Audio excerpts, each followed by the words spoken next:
Olá, ótima segunda-feira para você, gente, no final da segunda e como já de praxe, Papo com Cris entrando ao vivo, uma live que a gente vai fazer hoje muito especial. E enquanto eu espero a minha convidada, Priscila Orsi, que já está aí, daqui a pouco a gente chama, Priscila, quero te apresentar antes. A Priscila Orsi, ela estudou jornalismo e ciências políticas na Alemanha. Ela cursou gestão de projetos internacionais e é membro da diretoria executiva da Rede Brasileira de Cooperação em Emergência, a RBCE. Ela coordena o eixo temático Proteção Civil e as Urgências. Ela tem experiência em cooperação internacional e intermunicipal no âmbito do desenvolvimento urbano sustentável, com foco nas ações de saúde pública e planejamento de sistemas urbanos integrados para a gestão urbana, proteção civil e defesa civil médica, seja para atender a demanda diária ou casos de desastres, aí incluindo células de gestão de crise e comunicação de crise. A Priscila é uma mulher, uma profissional extremamente qualificada para abordar esse tema que é essa pandemia e as medidas que estão sendo adotadas ou que não estão sendo adotadas, e a gente vai justamente discutir sobre isso. Eu vou chamar a Priscila aqui para entrar. Priscila, vamos lá ver. Priscila, pede de novo para entrar. Sai e entra de novo, por favor. E você pede para solicita para entrar de novo, por gentileza. A gente já fazer a sua entrada triunfal aqui, para a gente conversar sobre a pandemia do coronavírus e como é que o Brasil, os municípios brasileiros estão se organizando. Vamos lá? Priscila, vamos. Aí, Priscila, vamos lá. Presença do querido prefeito José Machado, ex-prefeito Machado. Oi, Priscila, Oi, tudo Cris, bem? boa tarde. Boa tarde a Boa todo mundo tarde. que compareceu aqui nesse momento de mais um chacoalhão que a gente está recebendo, né? Não sei. Pois é, né? Pois é. Sabendo aí que nosso ministro da Saúde está recebendo o bilhetinho azul do presidente da República, e aí acende aquela luzinha amarela, né, Priscila? Será que estamos dando mais um passo em direção a uma crise mais profunda ainda? Bom, primeiro eu quero agradecer a você por aceitar o convite para fazer essa live aqui comigo. Eu acho que uma vez a gente conversou a respeito das suas qualificações, não faz muito tempo isso, eu fiquei imaginando, né, de que forma você colocaria isso em prática, e parece que a gente está vivendo um cenário em que os seus conhecimentos são bastante úteis. E eu queria que você falasse um pouquinho como é que você está vendo, eu já fiz a apresentação aqui com você, né, do seu trabalho, queria que você falasse um pouco como você está vendo a questão das medidas que estão sendo adotadas, uma queda de braço entre o governo do estado de São Paulo e vários governadores e o presidente. Queria que você comentasse um pouco o seu olhar crítico e profissional sobre tudo que está acontecendo no Brasil em termos de combate a coronavírus. Mais uma vez, boa tarde. Eu também agradeço profundamente a oportunidade. Eu acho que esse é um momento que todos nós temos que colocar todos os nossos saberes a serviço da nossa sociedade, que é para nós mesmos. Então, acho que todo mundo, com o seu conhecimento, tem a contribuir. Eu vou fazer uma propaganda aqui. Eu acho que uma pessoa que me inspirou muito para... Eu sou meio tímida nessa coisa do vídeo, né? De aparecer. É o Átila Yamarino, né? Que colocou os saberes dele de uma forma para esclarecer, né? Não que não tenho a menor pretensão de chegar aos pés do Átila, mas de ver como que as pessoas que têm seus saberes estão apresentando. Então, acho que todos nós podemos contribuir de alguma forma. É muito difícil falar da nossa situação, porque eu acho que ela é mais complexa do que a situação dos outros países, né? Porque essa interlocução, essa engrenagem, município, estado, governo federal, ela é essencial para que a gente consiga combater de forma bem sucedida essa crise que estamos vivendo. E quando a gente tem uma ruptura, o desafio ele fica ainda um pouco maior. Eu, particularmente, estou muito satisfeita com o governo do Estado de São Paulo. Eu acho que me acalenta um pouco com o coração ver a seriedade com que o governo do Estado está tomando as medidas. E também estou muito satisfeita de estar nesse momento nessa cidade de Piracicaba, que também é uma cidade estruturada, com muitos saberes, uma cidade que tem ações modernas em várias direções. Então, acredito que a gente tem aqui em Piracicaba, enquanto município, condições boas para esse enfrentamento. Eu queria levar a nossa conversa mais nesse sentido das ações do próprio município.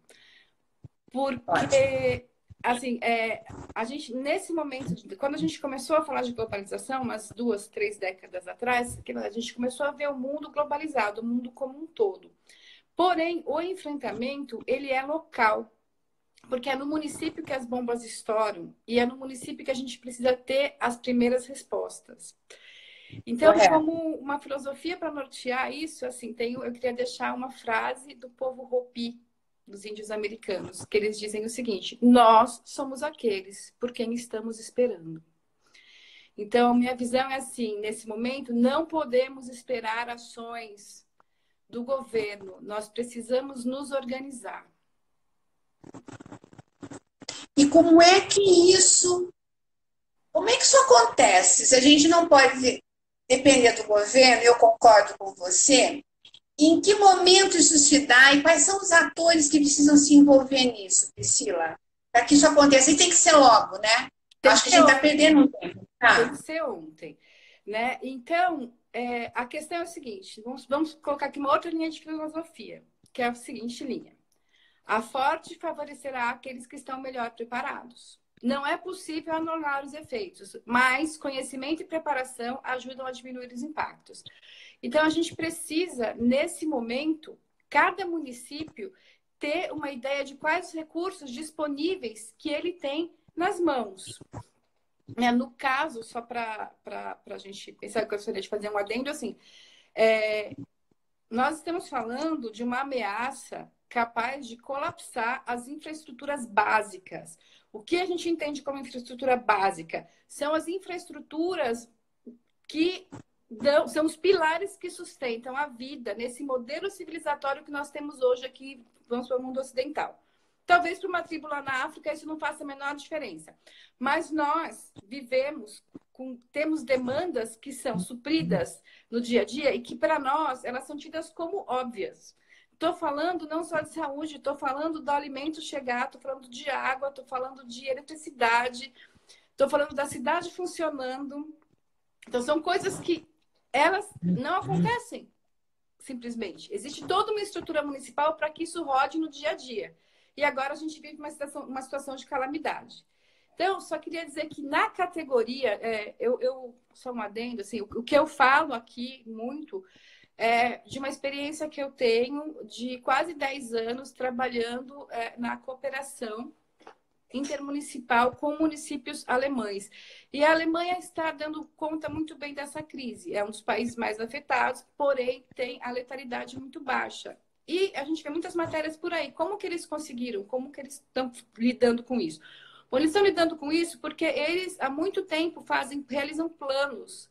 E em cima desses planos operacionais, inclusive para as infraestruturas críticas, eles desenvolvem compêndios de medidas e fazem simulados. Então, o que quer dizer? Eles estão lidando porque eles já sabem exatamente o que fazer. A gente não está nesse ponto. Tipo ter um manual de crise, é isso, não é? Olha, é um manual de crise. O que fazer no momento X, né? É isso. É um manual de crise composto por 3 pilares importantes, porque muitos municípios brasileiros, nessa experiência de interlocução, porque sempre era com municípios alemães, atores alemães da defesa civil e brasileiros, sempre eles tinham essa pergunta, porque eram trocas de experiência, não eram cursos onde eles estavam ensinando, né? Porque como que é o contexto disso, né? Já faz uns 10, 15 anos, o governo alemão percebeu isso. As questões são globais, mas o enfrentamento é local. Como que a gente vai fazer? A gente tem que fortalecer o município. Qual que é o caminho?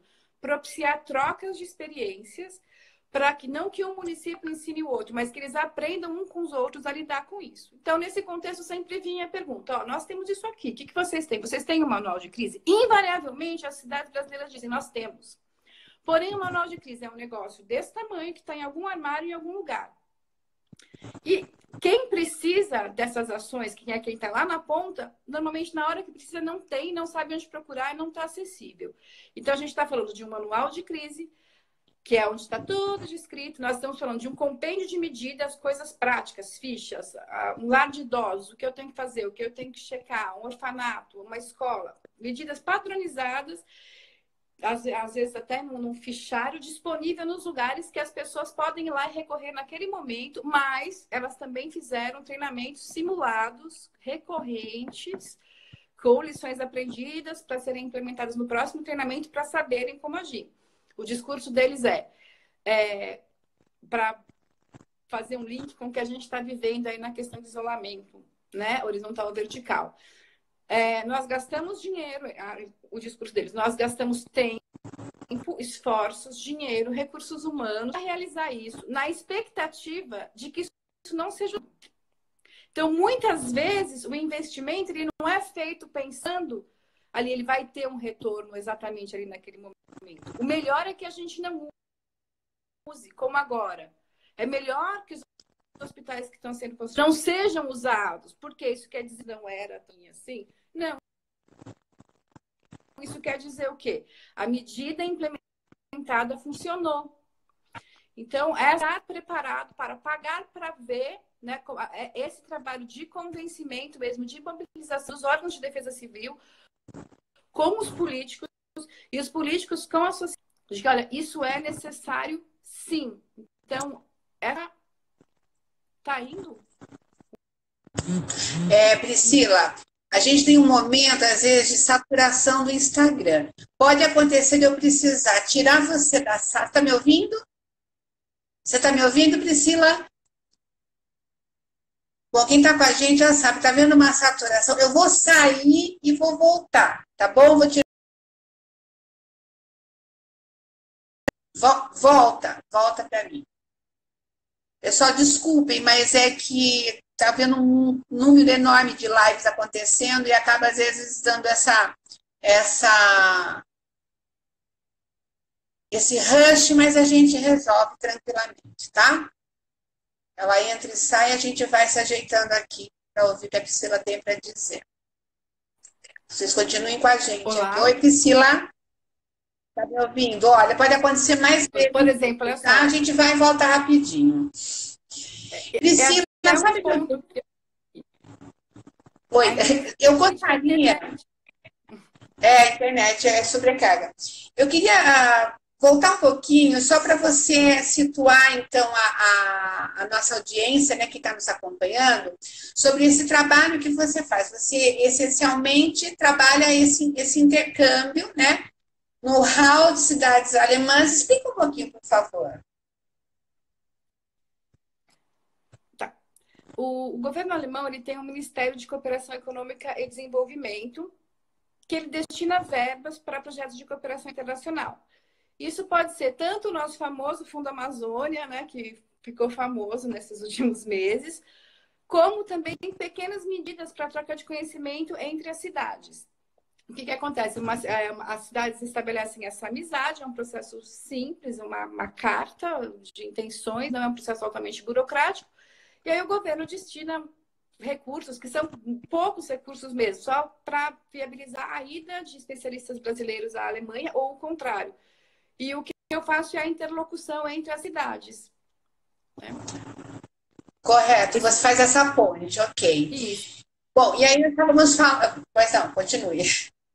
Isso, só para dizer, isso começou na organização da Copa do Mundo, que existia um projeto grande de todas as cidades sede do Brasil e da Alemanha, a FIFA, mas para falar de como as cidades se preparavam. E a gente atendia as demandas das cidades brasileiras. E essa questão da defesa civil não policial, que é o que a gente chama de defesa civil, bombeiros, esses serviços, foi uma questão muito demandada. E a gente começou a ter a maioria dos eventos nesse sentido.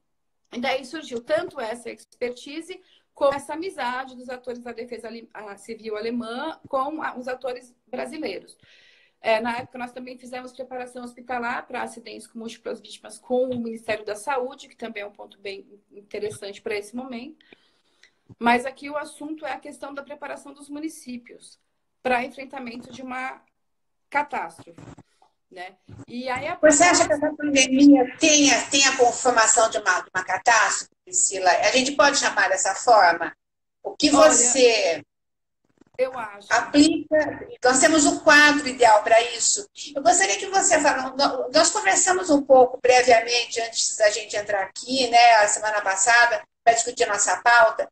E você fez uma colocação assim de várias medidas que precisariam ser tomadas, né, com o envolvimento da sociedade, da coletividade, que eu queria que você expusesse essas ideias um pouco para as pessoas entenderem, né? Caso isso se agrave, isso pode acontecer, o que a cidade deveria ter em termos de gabinete? O que seria um gabinete de crise em Piracicaba, por exemplo? Me dá um painel geral, por favor. Estou indo aqui para o meu documento que eu pedi, né? Um gabinete de crise. Vamos.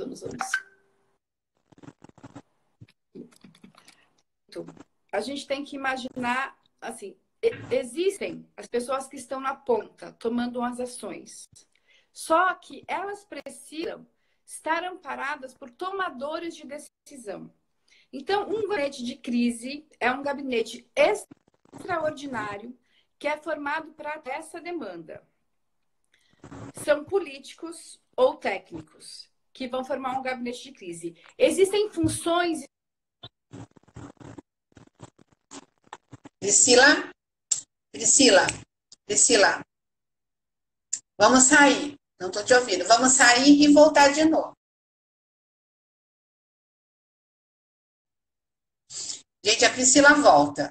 Coisa de segundos, só para retomar o som. Fiquem comigo aqui, que ela vai explicar o que seria esse gabinete de crise instalado no município. O que a gente precisaria ter para estar garantido, né, para passar por um problema mais sério, caso a epidemia se agrave, o que a gente deveria ter em mãos, né, para atravessar um momento de crise extrema. Vamos lá, Priscila?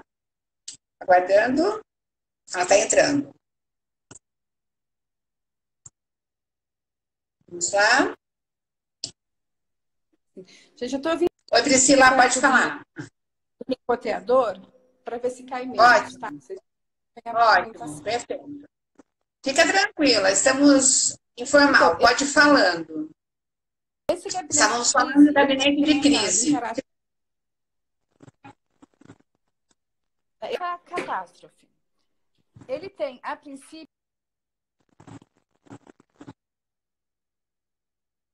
Oi?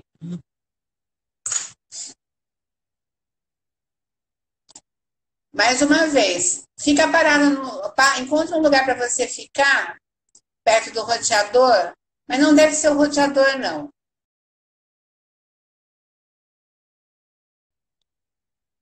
Fiquem comigo. 2 minutinhos, vamos ver se ela consegue restabelecer o contato. Essa internet está bem sobrecarregada. Vamos lá. Oi, melhorou? Oi, agora melhorou, vamos lá. Então, a primeira função vai cuidar dos recursos humanos. Então, a cidade precisa saber exatamente quais são os recursos que ela pode contar, onde eles estão. Sejam os recursos que estão já alocados nos órgãos públicos ou recursos que estão aposentados, de férias, licença, de onde eu vou tirar essas pessoas? Quais os problemas que essas pessoas estão enfrentando? Onde eu vou ter baixas, entre aspas, que eu vou precisar de substituição? Como eu vou me comunicar com essas pessoas? Eu preciso ter uma lista atualizada. Como que eu vou trazer essas pessoas até a mim ou até os lugares onde elas têm que ir quando não tem transporte? O que essas pessoas vão comer? Então, tem toda uma questão, preciso garantir recursos humanos para lidar com isso. Segunda função, é a pessoa que está a par da situação. Então, ele mantém o gabinete informado sobre todos os detalhes da ocorrência e os seus desdobramentos. Ele não está pensando só no que aconteceu ontem ou no que está acontecendo hoje, mas ele está com uma visão estratégica como se fosse um jogo de xadrez, um RPG, vamos pensar assim, observando o que tem na cidade e as próximas estruturas que podem ser impactadas. A terceira função é a função operacional. No caso dessa ocorrência que a gente está lidando, que é na área médica, então teria uma pessoa da área da saúde que vai dizer quais as decisões, as medidas que devem ser tomadas na linha de frente, que vai manter o gabinete a par do que está acontecendo nos hospitais, do que tem de novidades, tem algum tratamento, enfim. Quarta função, logística.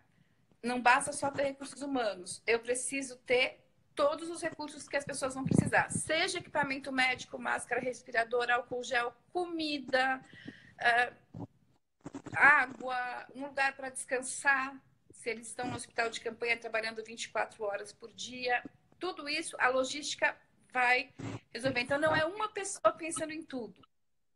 Eu ia te perguntar, você está falando aí de um gabinete de crise formado por gente do poder público e também voluntários, especialistas, gente, quer dizer, é um grupo heterogêneo e da sociedade e do poder público, é isso? Não é um gabinete político. Tá. É um gabinete técnico e político ao mesmo tempo. Quinta função, né? Aí a Cris, os comunicadores, né? Uhum. A função da comunicação centraliza toda a comunicação. Todo comunicado que vai para a imprensa sai dele, evitar boatos, evitar fake news, evitar a comunicação atravessada. Ele vai fazer a comunicação com a imprensa e também, se possível, com a própria população. Sexta função, que está faltando aqui nesse momento, é a função da tecnologia. Porque é preciso que a comunicação seja mantida o tempo todo. Precisamos de internet funcionando, de telefones funcionando 24 horas por dia. Não só no gabinete, mas em todos os lugares onde o gabinete está falando. Talvez comunicação móvel, se a gente está com unidade móvel. Montamos um hospital de campanha. Como é que é a internet lá? Como é que é o telefone? Como é que é o telefone de emergência? Existe uma linha segura para que os membros do gabinete vão se comunicar entre si? São essas questões que vão ser colocadas. O chefe, né, desse gabinete, ele é o prefeito, ou dependendo do tamanho da ocorrência, do que isso exige, o prefeito pode nomear uma pessoa da confiança dele para que ele consiga continuar governando a cidade também, porque são duas estruturas de governo paralelas, mas a princípio é o prefeito. O que é que a cidade precisa fazer? Primeiro, nós já falamos disso, levantar todos os recursos disponíveis. Não só dinheiro, mas também as instalações, os equipamentos públicos que podem ser utilizados, os profissionais, não só da saúde, todos os profissionais que são disponíveis para assumir funções, quais os saberes existem na cidade para lidar com isso, mapear lideranças nas comunidades. No mundo ideal, a gente teria uma comunicação desse gabinete até todos os bairros, mapeando liderança de todos os bairros e elegendo um equipamento público de cada um desses bairros para ser o que a gente pode chamar de farol para a população, ou pontos de contato da população, onde a população pode buscar informação, ou no caso da falta de recursos, vamos supor que a administração de Piracicaba conseguiu produzir máscaras e vai distribuir máscaras para a população. Não precisa todo mundo se aglomerar no lugar para pegar as máscaras. As máscaras são encaminhadas para esse local. O importante é que as ações sejam orquestradas. Tem um exemplo que aconteceu essa semana, assim, ele é perfeito. Falaram que os idosos precisavam se vacinar. Mas não foi feito um planejamento de quem deveria se dirigir para onde, a que horas.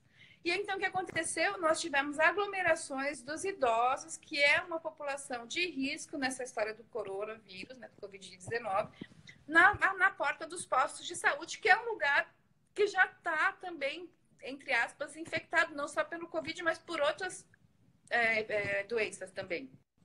Como que isso poderia ser feito?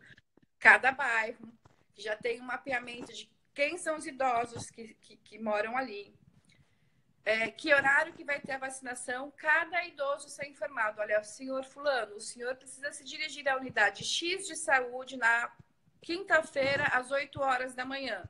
Vizinho, senhor ciclano, o senhor vai lá às 8h15. E assim a gente evitaria o aglomeramento, porque a ação foi orquestrada. Então, acho que uma coisa que a gente está perdendo muito tempo e recurso e energia e tudo mais na forma que a gente está lidando com a crise em todos os âmbitos aqui no Brasil, seja no municipal, no estadual ou no federal, é a falta dessa orquestração das medidas combinadas. Mesmo, eu observo um contingente grande na iniciativa privada mesmo, de empresas que querem doar, que querem contribuir, que podem mudar a sua linha de produção, né, para fazer mais álcool gel, ou mudar para sei lá, faz calça jeans, mas pode fazer máscara, né? Há uma vontade de ajudar, mas parece que falta uma unidade mesmo, né? Um fio, uma direção mesmo, né? Por maior que seja a boa vontade, da forma como a prefeitura tem atuado, e eu tenho aqui que dizer que o prefeito Bajaznek, seu secretário, o seu pessoal da comunicação tem se esforçado muito, mas podemos ainda caminhar melhor, eu acho. A gente ainda pode melhorar, ser mais eficiente nisso, né? Com certeza. Inclusive, só voltando para o gabinete de crise, essas 6 funções que nós conversamos, elas são as funções, digamos, essenciais, mas ele não é limitado. Então, poderia, nesse gabinete de crise, ter um representante da Associação Comercial e Industrial que vai fazer a ponte e levar para os empresários, para os industriais da cidade, olha, Piracicaba precisa agora de máscaras. Como que a gente vai produzir? Porque é uma questão importante, quando a gente fala, a gente tem que conversar com a população, os cidadãos, a gente sempre pensa no cidadão carente lá da periferia. Mas não, cidadãos somos todos nós. Cidadão também é um empresário, também tem aquela pessoa que tem dinheiro, que tem o recurso, que vai disponibilizar para o bem-estar e para o sucesso da comunidade como um todo. Nós estamos... Uma coisa interessante nessa situação que a gente está vendo com esse vírus é que nós somos todos igualados. A gente está vendo várias pessoas, né, prominentes, várias pessoas de posses também perdendo a vida com isso. Então, a gente é uma luta de todos. E que, na minha opinião, né, como os alemães costumam dizer, assim, é uma situação para dar um tiro de canhão para matar uma barata. Se depois fez sua barata, tudo bem, a gente reconstrói a parede. Agora, o contrário, a gente não tem, a gente perde o controle da situação. E nós estamos aqui no Brasil, em relação às ações federais, no caminho de se perder completamente nas ações. Por isso, nesse momento, é muito importante que os municípios tomem as rédeas. Queria voltar, né? Como é que é o enfrentamento ou o fortalecimento dos municípios? É quando a gente tem uma gestão que vai do micro para o macro. Nós não esperamos, não é que nós não esperamos, a gente vai ser rebelde, vai fazer coisas que o governo não quer, não é isso. Mas nós vamos nos organizar municipalmente, extrapolando todos os recursos que nós temos aqui. Esgotadas as ações possíveis do município, a gente escala para a região. Esgotadas as opções regionais, escalamos para o estado. Dependendo de qual é a característica dessa catástrofe, a gente pode trabalhar de maneira interestadual. São Paulo, Paraná, São Paulo, Rio, São Paulo, Minas, toda a região sudeste, todo o Brasil, aí levamos para o governo federal. Mas espera aí, é uma questão de toda a América Latina, então a gente vai ter que agir em cooperação em toda a América Latina, ou é uma questão global, então o mundo inteiro vai ter que trabalhar no mesmo sentido, porque você fez essa pergunta, né? O que é essa pandemia? Já faz anos que eu ouço alguns especialistas da área, que são uma das pessoas que estão agora lá, né, no enfrentamento na Alemanha, e eles dizem o seguinte, a gente tem medo de uma bomba nuclear, a gente tem medo de um terremoto, mas assim, nada existe pior do que uma ameaça biológica. Então, quando eles falam de preparação para ocorrências grandes, existe uma casinha especial que se chama QBRN, que são as ameaças químicas, biológicas, radiológicas e nucleares. Nós estamos numa ameaça biológica. E é uma ameaça que não tem fronteiras. Uma ameaça nuclear, Chernobyl, aconteceu lá na Rússia, nem não necessariamente chegaria aqui. Mas esse vírus está no mundo inteiro. Enquanto ele estiver em um país, qualquer país que seja, o mundo não vai estar livre dele. porque é isso que a gente está vendo, a forma que ele se locomove através das fronteiras. E rapidamente, né? Bem Rapidamente. rapidamente. Né? Então, essa Agora, estando com uma ameaça biológica global. Esse é o tema. Priscila, de forma assim bastante prática, eu queria que você me dissesse, além de você descrever, né, as ações, né, o que poderia ser feito, eu queria perguntar para você o seguinte: deveríamos ainda adotar isso? Em quanto tempo isso seria possível? De que forma, por exemplo, conseguiríamos iniciar esse processo em Piracicaba? Vamos falar de Piracicaba, que é onde a gente está. Então, eu humildemente digo que eu não tenho conhecimento do município de Piracicaba para poder delimitar um tempo em que isso pode acontecer. O que eu posso sugerir é que a gente comece hoje, na hora que acabar essa live, uma força-tarefa de mapeamento de recursos. Na verdade, nós trabalhamos com um esquema. Eu vou ver se eu consigo mostrar aqui para vocês. Que assim, ó, não se trata só de pensar em hospitais. Eu não sou muito boa, tá? Eu não posso ser a função S6 aí da tecnologia, mas eu vou tentar virar aqui a minha câmera para vocês verem um esqueminha que eu tenho aqui. Tá dando para ver? Então, aqui, ó, não se trata só de hospitais. Uma administração, a infraestrutura crítica de uma cidade, os alemães propõem essa divisão em 8 setores.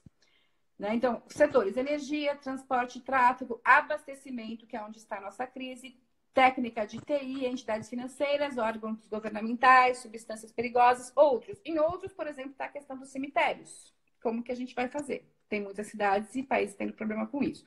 Os setores são divididos em subsetores.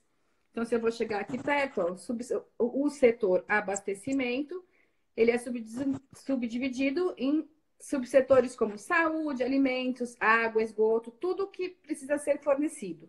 E aí existem os sistemas de saúde, que não são só hospitais. Asilos têm sido um grande problema.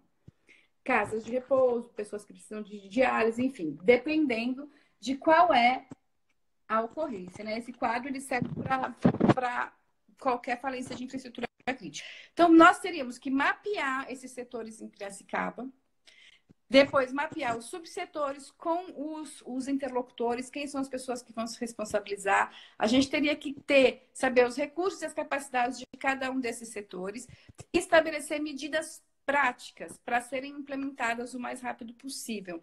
Isso vai depender daquela coisa que a gente chama de vontade política, né? Da disposição e disponibilidade das pessoas de lidarem, se voltarem com isso agora nesse momento.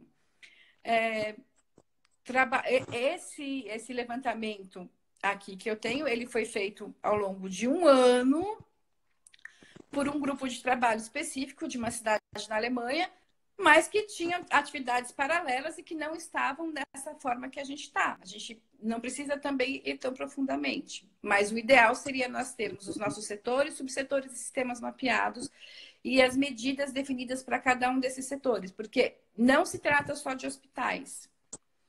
Se essa história continua, daqui a pouco a gente vai começar a precisar falar de abastecimento. A gente vai precisar falar de onde vão vir os alimentos. Nós temos tantas terras aqui, tá? Aqui no meu bairro tem um parque enorme aqui do lado. Eu falei para minha família, gente, a gente podia fazer uma horta comunitária das pessoas. As empresas, quais as empresas estariam dispostas a fazer uma pequena conversão nas suas linhas de produção para produzir respiradores para a cidade? Mas quantos respiradores a cidade precisaria ter? A gente tem essa informação? Quantos leitos extras nós conseguimos construir em hospitais de campanha? Ah, tá, o leito está lá, mas a equipe médica nós temos? O equipamento nós temos? De onde que nós vamos conseguir? Visto que, no contexto global, está praticamente impossível conseguir esses insumos. Quais insumos Piracicaba consegue produzir com os recursos que existem em Piracicaba? Só queria fazer um adendo assim. Aí sempre vem a questão do dinheiro. O que a Alemanha diz, né, os parceiros, que eu já os ouvi dizendo algumas vezes, é assim: quando chega nesse momento que nós estamos agora, alguém vai pagar a conta. Em algum momento, alguém vai pagar a conta. Seja o governo federal, sejam as indústrias, seja de impostos. Só que a gente não pode perder tempo com isso aqui agora. É mais ou menos, você chega com uma pessoa morrendo no hospital e o hospital quer que você preencha e diga se o plano de saúde vai assumir, não vai, se você vai dar um cheque calção e a pessoa morre. Nós estamos nesse tipo de situação onde o tempo da inteligência é o contrário do tempo da burocracia. Priscila, me diz uma coisa, existe alguma cidade brasileira que tenha tido essa iniciativa de criar esse manual da crise, ter esse know-how, essa expertise de ter um gabinete de crise no caso de uma catástrofe ou não? Então, tem uma cidade, eu não sei até que ponto, né, dentro dos acordos que nós temos de confidencialidade. Uma cidade, eu vou cantar uma bolinha, assim, é uma grande cidade do Vale do Paraíba, uma cidade industrial, que fica no caminho entre São Paulo e o litoral. Uma cidade que tem um nome de santo. Mas, assim, é uma cidade que está bastante empenhada, que aproveitou bastante a parceria com os colegas alemães, que estão sempre perguntando, que aplicam uma defesa civil bem engajada e que aplica bastante os insumos. Agora, dizer se eles estão preparados, se eles têm o gabinete de crise, isso eu já não posso dizer. Mas eu quero aproveitar o ensejo para agradecer profundamente o engajamento e o empenho da Coordenadoria Estadual de Defesa Civil, aqui, né, de São Paulo, que é uma coordenadoria muito séria, uma coordenadoria engajada nos planos, com vontade de fazer os planos. Nós não sei como eles estão no caso de pandemia, porque realmente nós não conversamos sobre isso. Mas é uma defesa civil muito organizada e muito articulada. E tem conhecimento desses planos. Mas, ao mesmo tempo, está sendo atropelado, eu imagino, como todo o sistema de saúde de São Paulo, porque é uma cidade gigante, mas a defesa civil do Estado de São Paulo responde por todo o Estado. E eles têm conhecimento dessas estruturas. Mas eles têm braços para realizar isso em cada um dos municípios. Por isso a frase do começo: nós somos aqueles por quem estamos esperando. Deixa eu só entender uma coisa. Se Piracicaba, qualquer outro município, Rio das Pedras, o Padre Anselmo está nos assistindo aqui, está apontando, inclusive, que tem o primeiro caso suspeito de Covid lá em Rio das Pedras, quiser implantar, né, esse gabinete de crise, teria que vir alguém da Alemanha para cá ou é você que executa esse trabalho? Olha, no momento, numa situação normal, existiria a gente mapear um município parceiro na Alemanha para trocar experiências com o Rio das Pedras.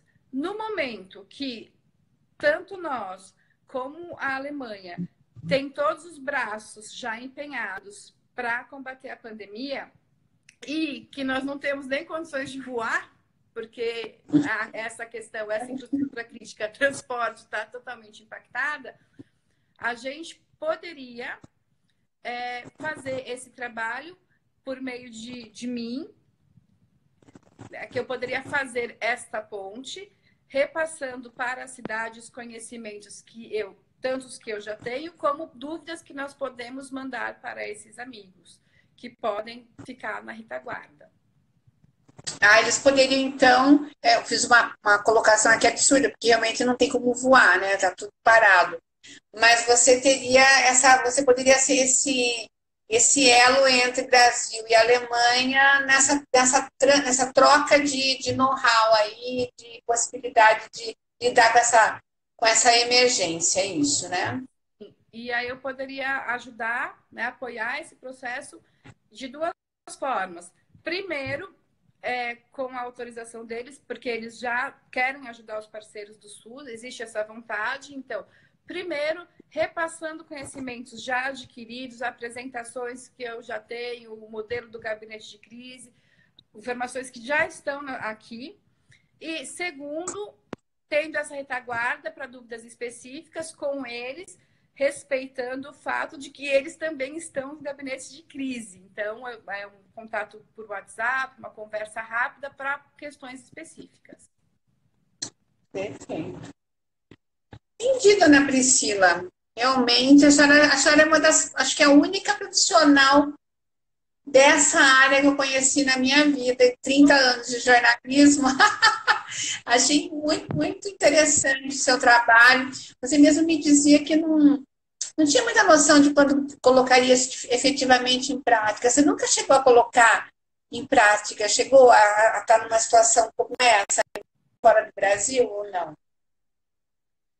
Desculpa, falhou a técnica bem no final da Essa sua foi a pergunta. experiência. Você comentava comigo que nunca imaginou que poderia colocar essa sua expertise em prática. E, finalmente, nós temos um quadro de crise muito agudo e muito sério no Brasil e no mundo, em que os seus conhecimentos têm uma grande importância nesse momento, né? Você imaginava que chegaria esse dia? Olha, eu não imaginava concretamente.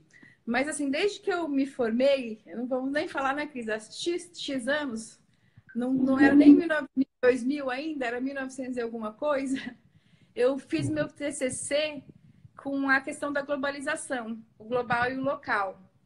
E quando a globalização chegou, para mim ela parecia uma coisa muito positiva, mas como eu sempre me voltei a esses estudos e sempre me interessei muito por esses temas, a gente começou a perceber que a globalização ela serviu para nivelar o mundo por baixo, né? A gente não nivelou nas melhores práticas, a gente nivelou por baixo e tendo um olhar sistêmico e conseguindo ver para onde que as coisas estavam caminhando, era de se esperar que em algum momento nós chegássemos nesse ponto.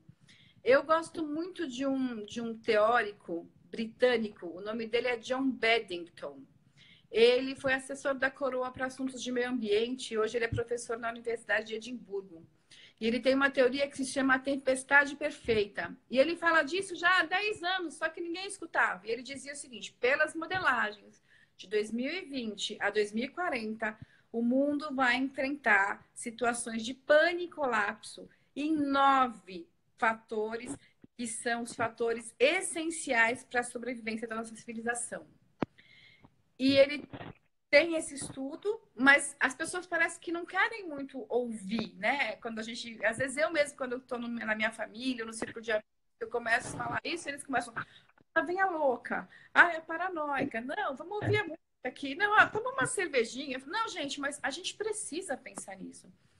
Então, é aquela coisa que eu vou dizer para você, que eu ouvi dos meus colegas gestores de crise na Alemanha, que é assim, nós pensamos nisso, eu, na verdade, consegui beber dessa fonte, acredito que isso seja assim, um grande presente da vida ter, por um acaso, ter caído nessa história profissional que me permitiu beber dessa fonte. A gente conversa sobre isso, a gente pensa sobre isso, na esperança que não aconteça. Mas, se acontecer, a gente não vai conseguir evitar. Mas, pensando, a gente vai conseguir que os impactos sejam menores. É isso. Eu quero aproveitar que a gente está aqui nessa sala, com essa audiência, para dizer que a gente está num esforço mesmo, você fazendo a sua parte, eu estou tentando fazer a minha, como comunicadora, levando conhecimento. Hoje o governador prorrogou por mais 2 semanas a quarentena, de forma muito prudente, como você mesmo começou dizendo, ele tem sido preciso e correto nas medidas que ele tem adotado e precavido, né, de proteção à sociedade. E eu quero dizer o seguinte, existe um decreto que determina o fechamento de empresas que não estão, ou seja, só funciona aquilo que for essencial e que está no decreto. O decreto pode ser acessado no site do governo do estado e vai ser amplamente difundido. Quem abre o comércio ou sua empresa de serviços e não faz parte dos serviços essenciais está indo contra a lei. É lei. Vale até dia 22. Você tem que manter seu estabelecimento fechado. não está fechado, você está infringindo, você está querendo defender o seu e o outro não, está errado. A população tem que denunciar. 190, liga para a Polícia Militar e denuncia quem está quebrando a quarentena. Isso é proteção da coletividade. A medida vem para reduzir drasticamente a circulação de pessoas, para nos defender, para achatar a tal da curva. E as pessoas não querem entender isso, sabe, Priscila? Eu fiz uma postagem agora há pouco no Facebook. Daqui a pouco eu vou voltar lá, tem muita gente a favor, mas tem gente querendo me massacrar por ter feito isso. Tem que denunciar no 190. A gente tem que ter esse espírito, essa coisa da coletividade, que é o que você está propondo. As pessoas estarem unidas, encontrarem soluções juntas. Senão a gente não vai sair, nós vamos sair com sérios prejuízos nessa história toda, né? Então, eu queria... Desculpe, eu estou ocupando aqui o seu espaço, até tem gente da sua audiência que eu vi que você divulgou bastante, mas eu estou muito preocupada com a postura do brasileiro, piracicabano especificamente, nesse sentido, né? Então, tem que ficar em casa, tem que cumprir a lei, né? Então, tá muito claro isso. E eu queria deixar para você fazer suas considerações finais. Se eu esqueci de abordar alguma coisa importante, fique à vontade, nós estamos aqui no bate-papo. Em primeiro lugar, assim, eu que agradeço aqui de estar aqui no seu espaço. Está sendo muito interessante esse bate-papo para mim, estou me sentindo muito à vontade, até com a audiência. Então, em relação a essa questão da quarentena, alguns pontos, né? Eu acho que era comum ouvir antigamente assim, né? E o Brasil é desse jeito porque a gente nunca enfrentou uma guerra, porque o dia que a gente enfrentar, então assim, estamos tendo oportunidade, né? Porque essa é uma guerra de todos nós contra o vírus.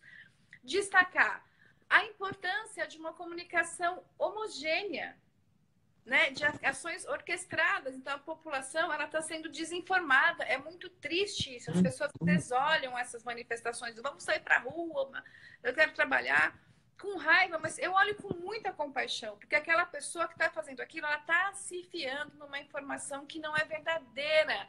É uma informação que está fazendo mal para ela, para a família dela, mas ela acredita numa informação errada. Por isso, a importância, né, da função a F5 da comunicação no gabinete, assegurar a informação correta. E a ação orquestrada em todos os dias do governo, porque a população fica perdida mesmo. Segundo ponto, foi prometido um auxílio do governo que não chegou até as pessoas. Então, tem gente que realmente está desesperado para pôr comida na mesa e não sabe como vai fazer isso.